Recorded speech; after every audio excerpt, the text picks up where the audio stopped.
Okay, सो आज की video is about गाइटिन का chapter number 5, that is your membrane potentials and action potentials. और इसमें सबसे पहले जो आपका कॉन्सेप्ट है that is about nurse potential. ठीक है, नर्स पोटेंशियल की ये डेफिनेशन गाइटिन में लिखी हुई है। अब हम इसे अंडरस्टैंड करते हैं।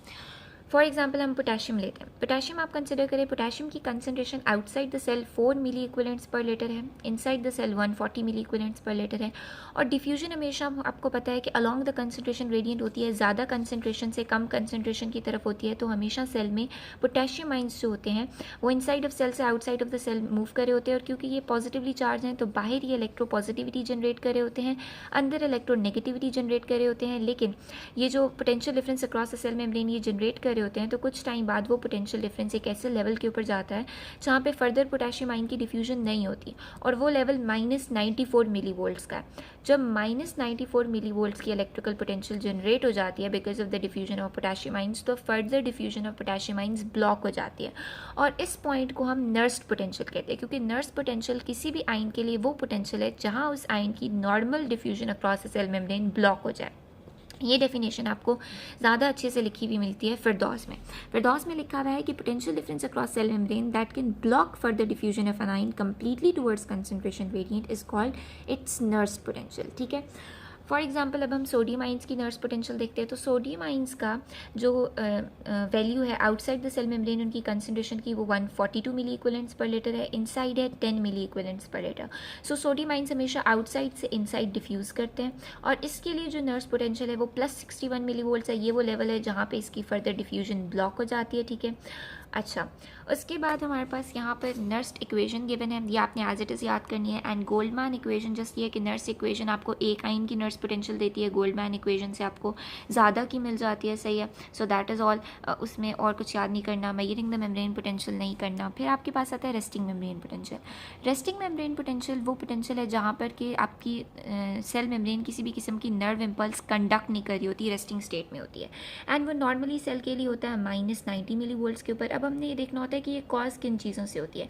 4 चीज़ें कॉज करती है रेस्टिंग मेम्ब्रेन पोटेंशियल, जिसमें सबसे पहली चीज़ ये है कि आपके पास इनसाइड द सेल कुछ ऑर्गेनिक आइंस प्रेजेंट होते हैं जो कि नेगेटिवली चार्ज होते हैं, जैसे कि अमाइनो एसिड्स, जिसकी वजह से आपके पास inside of the cell negatively charge होता है। इसके बाद जो दूसरी चीज़ कॉज करती है that is your sodium potassium pump. Sodium potassium pump में हमेशा 3 सोडियम आउटवर्ड्स जा रहे होते हैं, 2 पोटेशियम इनवर्ड्स जा रहे होते हैं। तो बाहर जाने वाले पॉजिटिव आइंस की रेशो ज़्यादा है, अंदर आने वालों की कम है। तो ऑफकोर्स बाहर पॉजिटिविटी मेंटेन होगी, अंदर नेगेटिविटी मेंटेन होगी। ठीक है, तीसरी चीज़ आपके पास पोटेशियम आइंस की डिफ्यूजन, और चौथी चीज़ सोडियम आइंस की डिफ्यूजन होती है। अब भी ओवरऑल रेस्टिंग मेम्ब्रेन पोटेंशियल में कैसे कंट्रीब्यूट करती है ये भी ज़्यादा अच्छा आपके फिरदौस में लिखा हुआ है कि net resting membrane potential generate कैसे होती है। पोटेशियम आइंस की जो डिफ्यूजन पोटेंशियल है वो -94 मिली वोल्ट्स है। सोडियम आइन की डिफ्यूजन पोटेंशियल होती तो +61 है, लेकिन हम उसे लेते +8 है क्योंकि नॉर्मली इतने ज़्यादा सोडियम आइंस डिफ्यूज़ नहीं होते। ठीक है, कंट्रीब्यूशन बाय सोडियम पोटेशियम जो इलेक्ट्रोजेनिक पंप है, सोडियम पोटेशियम पंप, वो -4 मिली वोल्ट्स है। तो ओवरऑल ये कंट्रीब्यूट करते हैं नेट रेस्टिंग मेम्ब्रेन पोटेंशियल बनाने के लिए, जो कि -90 मिली वोल्ट्स आती है। ठीक है, उसके बाद यही आपका यहाँ पे लिखा हुआ है कि क्या क्या चीज़ें कंट्रीब्यूट करती हैं। So this is your number 1 thing, then number 2, then number 3 sodium potassium pump, and then number 4 जो कि मैंने लिखा है negative organic ions inside the cell. Then action, हमारी action potential. Action potential rapid changes in the membrane potential होते हैं that causes your nerve impulse to be transmitted. ठीक है, लेकिन इससे पहले हमें ये पता होना चाहिए कि वो स्टिमुलस जो जनरेट करता है एक्शन पोटेंशियल। ठीक है, अब आपके पास 2 तरीके के स्टिमुलस होते हैं, एक थ्रेशोल्ड स्टिमुलस, एक सब थ्रेशोल्ड स्टिमुलस। सही है, अब जो आपके पास थ्रेशोल्ड स्टिमुलस है वो स्टिमुलस है जो कि इलेक्ट्रोकेमिकल चेंज क्रिएट कर सकता है और एक्साइट कर सकता है किसी भी न्यूरॉन को, और एक्शन पोटेंशियल जनरेट कर सकता है। सब थ्रेशोल्ड स्टिमुलस या इनएडिक्वेट स्टिमुलस वो स्टिमुलस होता है जो कि एक्शन पोटेंशियल जनरेट नहीं कर सकता। तो आपकी एक्शन पोटेंशियल तभी जनरेटेड होती है जब एक थ्रेशोल्ड स्टिमुलस आता है। तो जब एक थ्रेशोल्ड स्टिमुलस आता है, action potential across the cell membrane generate होती है, लेकिन उसकी फर्दर स्टेजेस होती हैं। ठीक है, अच्छा, अब एक्शन पोटेंशियल की स्टेजेस कौन सी हैं? Resting stage, depolarization stage, repolarization, कभी कभी हाइपरपोलराइजेशन भी हो जाती है, and then again it goes towards your resting state. अब रेस्टिंग स्टेट तो आपको पता है जो कि नॉर्मल है, -90 मिली वोल्ट्स पे होती है। अब डीपोलराइजेशन स्टेज किसकी वजह से आती है? वो आती है वोल्टेज गेटेड सोडियम चैनल्स की वजह से, और रीपोलराइजेशन आती है वोल्टेज गेटेड पोटेशियम चैनल्स की वजह से। अब ये कैसे होता है? होता ये इस तरीके से है कि आपके ये जो वोल्टेज गेटेड सोडियम चैनल्स हैं इनमें दो गेट्स होते हैं, एक एक्टिवेशन गेट होता है और एक इनएक्टिवेशन गेट होता है। Activation gate voltage gated sodium channels का आउटसाइड द सेल होता है, inactivation gate inside the cell होता है, ठीक है। जब आपकी -90 मिली वोल्ट्स रेस्टिंग स्टेट चल रही होती है, जिस स्टेज में सेल किसी भी किस्म की इम्पल्स जो है वो कैरी नहीं कर रहा होता, तो उसमें आपका एक्टिवेशन गेट सोडियम चैनल्स का क्लोज होता है, सही है।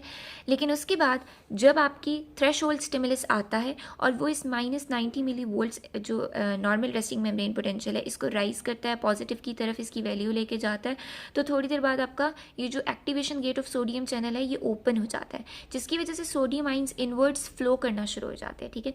लेकिन ये फ्लो ऑफ सोडियम आइंस सिर्फ +35 मिली वोल्ट्स की एक्शन पोटेंशियल तक रहता है। जब एक्शन पोटेंशियल रीच करती है +35 मिली वोल्ट्स की वैल्यू को, तो ये इनएक्टिवेशन गेट सोडियम आइंस का क्लोज हो जाता है। उसी के साथ आपके पास पोटेशियम आइंस की भी वोल्टेज गेटेड चैनल्स प्रेजेंट होती हैं, जिनका सिर्फ एक गेट होता है जो कि इंट्रासेलुलरली प्रेजेंट होता है, ठीक है। और ये गेट आपका ओपन होता है +35 मिली वोल्ट्स पे, यानी जब एक्शन पोटेंशियल +35 मिली वोल्ट्स की वैल्यू के ऊपर गई तो आपका सोडियम आइंस का इनएक्टिवेशन गेट क्लोज हो गया और पोटेशियम आइंस का ओपन हो गया। सोडियम आइंस अंदर आना बंद हो गए सेल के और पोटेशियम आइंस ने बाहर जाना शुरू कर दिया, यानी ये फेज़ आपका डीपोलराइजेशन का फेज़ था, अब वो ख़त्म हो गया +35 मिली वोल्ट्स पे, और रीपोलराइजेशन जो पोटेशियम आइंस की वजह से होती है वो स्टार्ट हो गई, ठीक है, ये लेवल के ऊपर +35 मिली वोल्ट्स के लेवल के ऊपर। यही आपके ग्राफ पे भी शो किया गया, ठीक है। अच्छा, दैट इज़ ऑल। उसके बाद आपका ये वोल्टेज क्लैम्प मेथड ये आप लोगों ने नहीं करना। अब ये जो summary of the action potential है ये मैं आपको इस डायग्राम के थ्रू देती हूँ कि फॉर एग्जांपल यहाँ देखो आप, तो ये सोडियम पोटेशियम पंप और आपकी पोटेशियम आइंस की जो नॉर्मल डिफ्यूजन है आउटसाइड द सेल, ठीक है, थ्रू द लीकी चैनल्स, जिसकी वजह से यहाँ हमने उसकी नर्स पोटेंशियल भी पढ़ी थी एंड ऑल, तो ये आपके कॉजेज़ हैं रेस्टिंग मेम्ब्रेन पोटेंशियल के लिए, ठीक है। उसके बाद आपके पास क्या होता है, जब एक थ्रेशोल्ड स्टिमुलस आता है तो सोडियम आइंस की सोडियम वोल्टेज गेटेड चैनल्स की वजह से ऑपोजिट मूवमेंट होगी अब, ठीक है। रेस्टिंग मेम्ब्रेन पोटेंशियल में अब जब सोडियम आइंस आउटवर्ड मूव कर रहे थे तो एक्शन पोटेंशियल में वो इनवर्ड मूव करते हैं। रेस्टिंग मेम्ब्रेन पोटेंशियल में पोटेशियम आइंस इनवर्ड मूव कर रहे थे तो आपके यहाँ पर एक्शन पोटेंशियल में आउटवर्ड्स मूव करते हैं, ठीक है। ये डीपोलराइजेशन है जब sodium ions voltage gated sodium channels के थ्रू इनवर्ड आते हैं, और रीपोलराइजेशन तब होती है जब potassium ions voltage gated channels of potassium के थ्रू आउटवर्ड्स आते हैं, ठीक है। That is all. उसके बाद हम आ जाते हैं गाइटिन की पिंक बॉक्स के ऊपर, ठीक है, जिसमें यहाँ पे ये जो पहला इम्परमेट नेगेटिवली चार्ज आइंस हैं ये वही आयनाइंस हैं जो कि मैंने आपको बताया कि नॉर्मली सेल के अंदर जो होते हैं anions of protein molecules, phosphate compound, sulphate compounds present होते हैं जो कि इनसाइड ऑफ सेल मेम्ब्रेन को नेगेटिव करके RMP की फॉर्मेशन में हेल्प कर रहे होते हैं, ठीक है। उसके बाद यहाँ पे कैल्शियम आइंस हैं। कैल्शियम आइंस की कंसनट्रेशन साइटोसोल में हमेशा कम होती है, एक्स्ट्रा सेलुलर फ्लूइड में ज़्यादा होती है, ठीक है। सो बेसिकली क्या होता क्या है कि वोल्टेज गेटेड कैल्शियम चैनल्स भी होती हैं, लेकिन ये स्लो चैनल्स होती हैं। इनको स्लो चैनल्स इसलिए कहते हैं क्योंकि सोडियम जो वोल्टेज गेटेड सोडियम चैनल्स हैं ना, जो डीपोलराइजेशन कॉज कर रही हैं, वो जल्दी ओपन होती हैं, ये थोड़ा आहिस्ता ओपन होती हैं। और ये वोल्टेज गेटेड कैल्शियम चैनल्स आपकी प्रेजेंट भी सिर्फ कार्डिक मसल्स और स्मूथ मसल्स में होती हैं, ठीक है। तो ये उसमें आगे गाइटिन का जो चैप्टर नंबर आई गेस 7 है उसमें ये आएंगी 7 या 8 में, ठीक है, तब हम डिटेल में पढ़ेंगे। लेकिन अभी आपको ये पता होना चाहिए कि ये स्लो चैनल्स होती हैं और ये कैल्शियम की diffusion from outside to inside कराती है, क्योंकि कैल्शियम आइंस की कंसंट्रेशन हमेशा एक्स्ट्रा सेलुलर फ्लूइड में ज़्यादा है, इंट्रा सेलुलर फ्लूइड में कम है, तो उनकी नॉर्मल डिफ्यूजन आउटसाइड से इनसाइड ऑफ द सेल होगी, ठीक है। तो ये वो नॉर्मल डिफ्यूजन कराती हैं। और उसमें यहाँ पर जो आपके पास लिखी हुई है वो ये चीज़ लिखी हुई है, यहाँ पे एक डिजीज़ के बारे में लिखा हुआ है, दैट इज़ टेटनी। और टेटनी आपकी तब कॉज होती है जब आपकी कैल्शियम आइंस की एक्स्ट्रा सेलुलर कंसंट्रेशन कम हो जाती है। जब कैल्शियम आइंस की एक्स्ट्रा सेलुलर कंसंट्रेशन कम होती है तो उसकी वजह से voltage gated potassium channels activate हो जाती है, sorry voltage gated sodium channels activate हो जाती हैं, जिसकी वजह से मेम्ब्रेन पोटेंशियल इंक्रीज होती है और अंदर सोडियम आइंस आना शुरू हो जाते हैं। डीपोलराइजेशन, रीपोलराइजेशन, वो सब चीज़ें होती हैं और मसल में अपने कॉन्ट्रैक्टेड स्टेट में चले जाते हैं, मस्कुलर स्पैज़म्स आते हैं, तो वो मसल टेटनी उस स्टेट को कहते हैं। ये भी आगे आप एक चैप्टर आएगा उसमें डिटेल में ये डिजीज़ पढ़ लोगे, ठीक है। उसके बाद आपके पास आता है positive feedback cycle of sodium channels. तो होता ये है कि ये कहा जाता है कि जो सोडियम चैनल्स डीपोलराइजेशन कराते हैं वो एक पॉजिटिव फीडबैक मैकेनिज्म है। क्यों पॉजिटिव फीडबैक मैकेनिज्म है? क्योंकि -90 मिली वोल्ट्स रेस्टिंग स्टेज थी, ठीक है।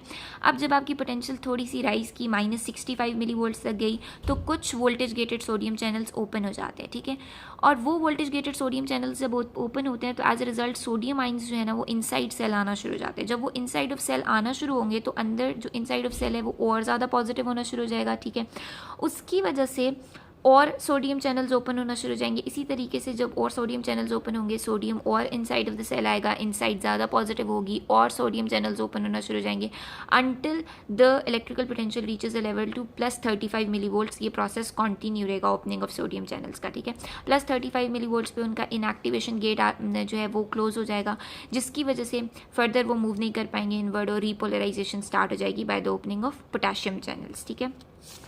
तो यही सब कुछ यहाँ पर लिखा हुआ है। उसके बाद आपके पास है प्रोपगेशन ऑफ एक्शन पोटेंशियल्स, ठीक है। प्रोपगेशन ऑफ एक्शन पोटेंशियल्स इस तरीके से होती है कि एक्शन पोटेंशियल आपकी उसकी कोई डायरेक्शन नहीं होती। सबसे पहले जो डायरेक्शन लिखी हुई है ना कि किसी भी किस्म की डायरेक्शन नहीं होती। अगर वो मिड पॉइंट पे फॉर एग्जांपल थ्रेशोल्ड स्टिमुलस इस मिड पॉइंट को आके उसने एक्टिवेट किया है, तो मिड पॉइंट पे हो रही है तो ये दोनों साइड पे स्प्रेड हो जाएगी। तो ऑल डायरेक्शंस होती है उसकी, किसी भी किस्म की कोई डायरेक्शन नहीं होती और ऑल और नथिंग प्रिंसिपल से एक्टिवेट करती है कि या तो पूरा का पूरा आपका जो नर्व सेल है वो एक्टिवेट हो जाएगा, नर्व फाइबर पूरा एक्टिवेट हो जाएगा, या बिल्कुल ही कोई भी एक्साइटेशन नहीं होगी, सही है। उसके बाद यहाँ पे थ्रेशोल्ड जो लिखी हुई है वो ये कि थ्रेशोल्ड स्टिमुलस जो है -65 मिलीवोल्ट्स, अगर आपकी जो रेस्टिंग मेम्ब्रेन पोटेंशियल है वो -90 मिलीवोल्ट्स होती है, -65 मिलीवोल्ट्स तक जब वो चली जाए तो उसके बाद आपकी सोडियम चैनल्स ओपन होती हैं, वोल्टेज गेटेड सोडियम चैनल्स, ठीक है। सो इसलिए ये थ्रेशोल्ड फॉर द स्टिमुलेशन है, सही है। उसके बाद री establishing sodium and potassium ionic gradients, ठीक है। इसके लिए सोडियम पोटेशियम पंप एक्टिवेट होता है। अब ये होता क्या है इसमें, for example again if I show you this diagram, so इसमें आपने देखा होगा कि नॉर्मल रेस्टिंग मेम्ब्रेन पोटेंशियल में सोडियम आउटवर्ड जा रहा है, पोटेशियम इनवर्ड जा रहा है, सही है। लेकिन जब डीपोलराइजेशन हुई तो सोडियम अंदर आया और पोटेशियम बाहर गया रीपोलराइजेशन में। यानी नॉर्मल आयनिक कंसनट्रेशन जो सोडियम पोटेशियम की थी वो ये कि बाहर सोडियम ज़्यादा था, पोटेशियम अंदर ज़्यादा था, लेकिन अब तो हमने सोडियम अंदर ज़्यादा कर दिया, बाहर पोटेशियम ज़्यादा कर दिया। सो रीपोलराइजेशन के बाद normal resting membrane potential maintain करने के लिए इनकी कंसनट्रेशंस को ठीक करना होता है। उसके लिए भी आपका सोडियम पोटेशियम पंप काम आता है कि सोडियम पोटेशियम पंप क्या करता है कि अब वो सोडियम आइंस को बाहर भेजना शुरू कर देता है और जो पोटेशियम आइंस अंदर आए थे उनको जो पोटेशियम आइंस बाहर गए थे उनको अंदर लाना शुरू कर देता है, ठीक है। सो यही यहाँ पर लिखा हुआ है। उसके बाद आता है आपके पास प्लेटो इन सम ऑफ द एक्शन पोटेंशियल्स। ये आपकी स्लो कैल्शियम चैनल्स की वजह से होता है और ये जब हम स्मूथ मसल्स पढ़ेंगे, cardiac muscles and smooth muscles, तो उसमें ये अच्छे से एक्सप्लेन होता है। इसमें होता क्या है कि यहाँ पर अगर आप देखो तो ये आपकी डीपोलराइजेशन स्टेट है जो कि आपकी opening of the sodium channels की वजह से होती है। लेकिन इस प्लेटो फेज़ में डीपोलराइजेशन के फ़ौरन बाद एक प्लेटो फेज़ आ जाता है। वो क्यों आता है? क्योंकि ये जो अगर आपकी जो smooth muscles and cardiac muscles में जो स्लो कैल्शियम चैनल्स प्रेजेंट है, वोल्टेज गेटेड कैल्शियम चैनल्स, वो जल्दी ओपन हो जाती हैं और जो पोटेशियम चैनल्स हैं वो ओपन होने में थोड़ा टाइम लेती हैं। तो इसलिए स्मूथ मसल्स और कार्डिक मसल्स में डीपोलराइजेशन के बाद एक फेज़ आ जाता है एक्शन पोटेंशियल में, जिसे प्लेटो फेज़ कहते हैं, जिसमें स्लो कैल्शियम चैनल्स ओपन होती हैं और उससे आहिस्ता आहिस्ता calcium ions inside of the cell membrane आना शुरू कर देते हैं। लेकिन वो कुछ देर के लिए रहता है, उसके बाद आपके पास पोटेशियम चैनल्स ओपन हो जाती है और वो रीपोलराइजेशन। उसके बाद हमारे पास है रिदमिसिटी। रिदमिसिटी क्या है? रिदमिसिटी बेसिकली एक नॉर्मल कैरेक्टरिस्टिक है सेल मेम्ब्रेन की जो कि होनी चाहिए। सेल्फ इंड्यूस्ड डिस्चार्जेस होते हैं, हार्ट में ज़्यादातर ये होता है, smooth muscles of the intestine में भी ये होता है जो कि आपकी रिदमिकल बीट ऑफ हार्ट के कॉज करते हैं, पेरिस्टालिसिस ऑफ इंटेस्टाइन कॉज करते हैं। इसकी वजह से क्या होता है, like rhythmical beat of heart हमेशा बीट में ही रहता है, पेरिस्टालिसिस होती रहती हैं ताकि आपका फूड मूव कर सके, सही है। सो कंट्रोल ऑफ ब्रीथिंग में ये सब चीज़ें बहुत इंपॉर्टेंट है। सो रिदमिसिटी होती है कि रेपिटेटिव डिस्चार्ज होता है सोडियम आइंस का, जिसकी वजह से रेपिटेटिव एक्शन पोटेंशियल्स कॉज होती हैं, तो रिदमिसिटी क्रिएट होती है। हम आते हैं characteristics of the nerve fibre के ऊपर, जो चीज़ आपने एफएससी में भी पढ़ी होगी कि कुछ माइलिनेटेड नर्व फाइबर्स होते हैं, कुछ अनमाइलिनेटेड होते हैं। माइलिनेटेड कैसे होते हैं कि फॉर एग्जांपल आपका जो नर्व फाइबर होता है उसमें क्या होता है, सेल बॉडी होती है नर्व फाइबर की, उससे एक लॉन्ग प्रोसेस एक्सॉन निकलता है, ठीक है, और उसकी दूसरी साइड पे डेंड्राइड्स होते हैं। या आपने एफएससी में normal structure of nerve cell पढ़ा होगा। अब एक्सॉन के अंदर क्या होता है, एक्सॉन का जो जैसे साइटोप्लाज्म होता है, तो एक्सॉन के अंदर जो प्लाज्म होता है हम उसे एक्सोप्लाज्म कह देते हैं, ठीक है। दैट इज ऑल, वो एक फ्लूइड होता है इनसाइड द एक्सॉन। एक्सॉन के इर्द गिर्द शिवान सेल्स अपने आप को जो है वो बेसिकली अरेंज करते हैं, शिवान सेल्स एक्सॉन के इर्द गिर्द खुद को, और ये Schwann cells myelin sheath secrete करते हैं। माइलिन शीथ बेसिकली बनी होती है स्फिंगोमाइलिन, एक लिपिड है उससे, ठीक है। और फिर एक्सॉन में कुछ पॉइंट्स होते हैं, उनको हम कहते हैं नोड्स ऑफ रेनबी, जहाँ पे माइलिन शीथ नहीं होती। तो ये आपने एफएससी में पढ़ा होगा कि सॉल्टेटरी कंडक्शन होती है। सॉल्टेटरी कंडक्शन में क्या होता है, ये सॉल्टेटरी कंडक्शन है कि आपकी नर्व इम्पल्स ट्रेवल करती है फ्रॉम नोड टू नोड, ठीक है। इसको हम सॉल्टेटरी कंडक्शन कहते हैं कि इंस्टेड के वो पूरे के पूरे नर्व फाइबर को एक्साइट करे, वो नोड ऑफ रणवीर से दूसरे नोड ऑफ रणवीर में जंपिंग कर रही होती है ऐसे। इससे होता क्या है कि आपकी नर्व इम्पल्स की स्पीड इंक्रीज हो जाती है, velocity of the conduction in the nerve fibre increases, ठीक है, वो इंक्रीज होती है। सही है, यही सब कुछ है जो यहाँ पर लिखा हुआ है पूरा का पूरा सॉल्टेटरी कंडक्शन एंड ऑल। उसके बाद एक्साइटेशन में ये है कि बेसिकली कौन कौन सी चीज़ें हैं जो आपकी नर्व पोटेंशियल कॉज कर सकती हैं, सॉरी एक्शन पोटेंशियल कॉज कर सकती हैं, उसमें कौन से फैक्टर्स हैं, यानी थ्रेशोल्ड स्टिमुलस किस किस टाइप के हो सकते हैं। सो थ्रेशोल्ड स्टिमुलस मैकेनिकल स्टिमुलस भी हो सकता है, केमिकल इफेक्ट्स भी हो सकते हैं, इलेक्ट्रिकल इफेक्ट भी हो सकते हैं। फॉर एग्जांपल मैकेनिकल प्रेशर, अगर आप देखो आप स्किन में जब किसी भी किस्म का मैकेनिकल प्रेशर अप्लाई करते हो तो आपको फ़ौरन पता चलता है। केमिकल न्यूरोट्रांसमीटर आपके ब्रेन में होते हैं, इलेक्ट्रिकल करंट जो सिग्नल्स होते हैं वो हार्ट में होते हैं। सो ये सब चीज़ें जो हैं मतलब किस किस तरह के थ्रेशोल्ड स्टिमुलस हो सकते हैं वो यहाँ अभी यहाँ पर देखिए threshold for excitation and acute local potential, इसको इस डायग्राम में शो किया गया है कि कोई भी ऐसा स्टिमुलस जो आपकी RMP को -90 से -65 तक ले जाए ना, वो थ्रेशोल्ड स्टिमुलस होता है और वो एक्शन पोटेंशियल कॉज करता है, ठीक है। लेकिन उससे नीचे बाकी सारे एक्यूट या सब थ्रेशोल्ड पोटेंशियल्स होते हैं। फॉर एग्जांपल ये पोटेंशियल ने सिर्फ आपकी -90 से -70 तक लेके गया था, तो वो एक्यूट सब थ्रेशोल्ड पोटेंशियल है।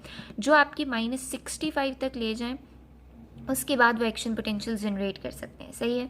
उसके बाद यहाँ पर यह है कि कुछ आपके जो मेम्ब्रेन स्टेबलाइजर्स होते हैं, यानी एक्शन पोटेंशियल को जो सीज कर सकते हैं, वो ये कि कैल्शियम आइंस स्टेबलाइजर्स क्यों कहलाते हैं, क्योंकि हमने पीछे पढ़ा कि जब कैल्शियम आइंस की concentration outside the cell membrane कम हो जाती है ना, तो उसकी वजह से सोडियम चैनल्स ओपन हो जाती है और सोडियम आइंस अंदर आते हैं और आपकी एक state tetani, muscle tetani cause होती है, ठीक है। लेकिन अगर कैल्शियम आइंस बाहर बहुत ज़्यादा हो तो एक्शन पोटेंशियल जनरेट नहीं होगी, क्योंकि सोडियम चैनल्स ओपन नहीं होंगे। कम होने की वजह से अगर ओपन हो रहे थे तो ऑपोजिट इफेक्ट होगा ना, कि ज़्यादा होने की वजह से ओपन नहीं होंगे। इसी तरीके से एनेस्थीसियाज जो प्रोकेन टेट्राकेन होते हैं, ये भी लोकल स्टेबलाइजर्स होते हैं, ठीक है। उसके बाद आपके पास यहाँ पे कॉन्सेप्ट ऑफ रिफ्रैक्टरी पीरियड है। रिफ्रैक्टरी पीरियड वो पीरियड है during which second action potential can not be illicit. Second action potential हो नहीं सकती इस पीरियड के दौरान, ठीक है, चाहे आप जितना भी स्ट्रॉन्ग स्टिमुलस दे दो। और ये पीरियड आपका कब आता है? डीपोलराइजेशन और रीपोलराइजेशन स्टेट में रिफ्रैक्टरी पीरियड होता है। क्यों? क्योंकि हमने पढ़ा कि जो आपके पास आपकी डीपोलराइजेशन स्टेट थी वोल्टेज गेटेड सोडियम चैनल्स की वजह से हो रही होती है, ठीक है, और repolarisation voltage gated potassium channels की वजह से।